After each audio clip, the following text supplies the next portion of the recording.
Assalamualaikum warahmatullahi wabarakatuh. Perkenalkan, nama saya Anissa Marhayani dari kelas 3U.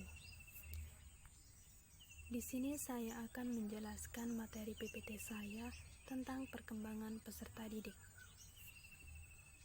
Perkembangan adalah proses perubahan individu yang bersifat dinamis ke arah kesempurnaan secara terus-menerus sejak lahir hingga akhir hayat. Di sini ada 3 menurut para ahli.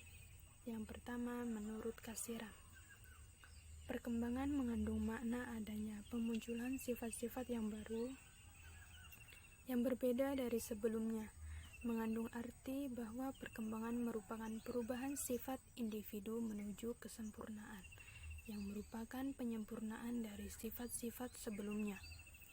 Yang kedua, menurut Saint-Roch-Josen, perkembangan merupakan pola perkembangan individu yang berawal pada konsepsi dan terus berlanjut sepanjang hayat dan bersifat involusi. Yang ketiga, menurut Sinolongan, peserta didik dalam arti luas adalah setiap orang yang terkait dengan prosedur pendidikan sepanjang hayat, sedangkan peserta didik dalam arti sempit adalah setiap siswa yang belajar di sekolah. Konsep dasar perkembangan. Ada 4 konsep dasar perkembangan. Yang pertama, pertumbuhan. Perubahan yang bersifat kuantitatif, baik perubahan secara alamiah maupun hasil belajar. Yang kedua, kematangan. Perubahan kualitatif fungsi psikofisik organisme dari tidak siap menjadi siap melakukan fungsinya, perubahan alamiah dan hasil belajar. Yang ketiga, belajar. Perubahan perilaku sebagai akibat pengalaman disengaja, bertujuan atau terarah baik secara kualitatif maupun kuantitatif. Yang keempat, latihan. Perubahan perilaku yang bersifat mekanistis dan lebih banyak menyentuh aspek psikomotor organisme sebagai akibat pengalaman, disengaja, bertujuan atau terarah baik secara kuantitatif atau kualitatif. Tujuan mempelajari perkembangan peserta didik agar mempunyai ekspektasi yang nyata tentang peserta didik, dapat merespon perilaku peserta didik secara tepat, membantu mengenali adanya penyimpangan yang terjadi pada diri peserta didik, untuk membantu memahami diri sendiri sehingga dapat berperilaku secara tepat.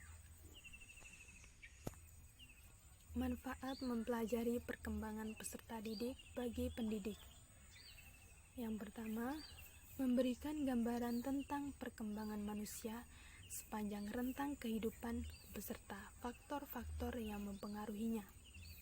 Yang kedua, memberikan gambaran tentang bagaimana proses pembelajaran yang tepat sesuai dengan tahapan perkembangan peserta didik.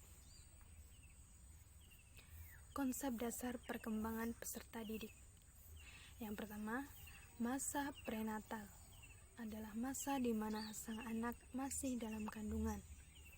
Yang kedua, masa bayi, infansi atau orok, selama 2 minggu sejak lahir. Masa kanak-kanak awal, berlangsung dari umur 2 tahun hingga 6 tahun. Masa kanak-kanak akhir, berlangsung usia 6 tahun hingga organ seksualnya masak. Masa pubertas. Masa pubertas ditandai dengan masaknya organ reproduksi. Masa remaja dibagi menjadi 2 bagian. Masa remaja awal sekitar usia 13-17 tahun. Masa remaja akhir sekitar usia 17-18 tahun. Masa dewasa awal. Masa ini berkisar antara usia 18-40 tahun. Masa dewasa madya berkisar 40-60 tahun. Masa usia lanjut pada usia 60 tahun ke atas. Tahap perkembangan berdasarkan didaktif. Tahap 1 dari umur 0 sampai 2 tahun atau tahap asuhan.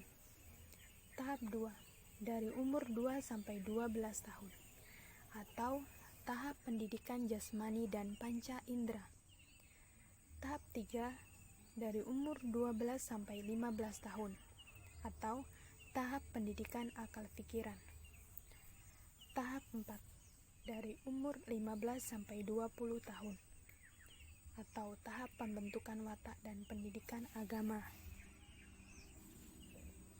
Tahap perkembangan berdasarkan psikologi. Menurut Oswald Crowe, dibagi menjadi 3 tahapan pada perkembangan psikologi, yaitu tahap 1 mulai umur 0 sampai 3 tahun atau masa kanak-kanak awal.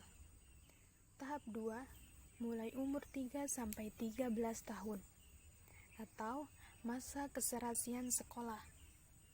Tahap 3 mulai umur 13 sampai akhir remaja. Baiklah, itu saja yang dapat saya sampaikan. Kurang lebihnya saya mohon maaf. Wabillahi taufiq wal hidayah. Wassalamualaikum warahmatullahi wabarakatuh.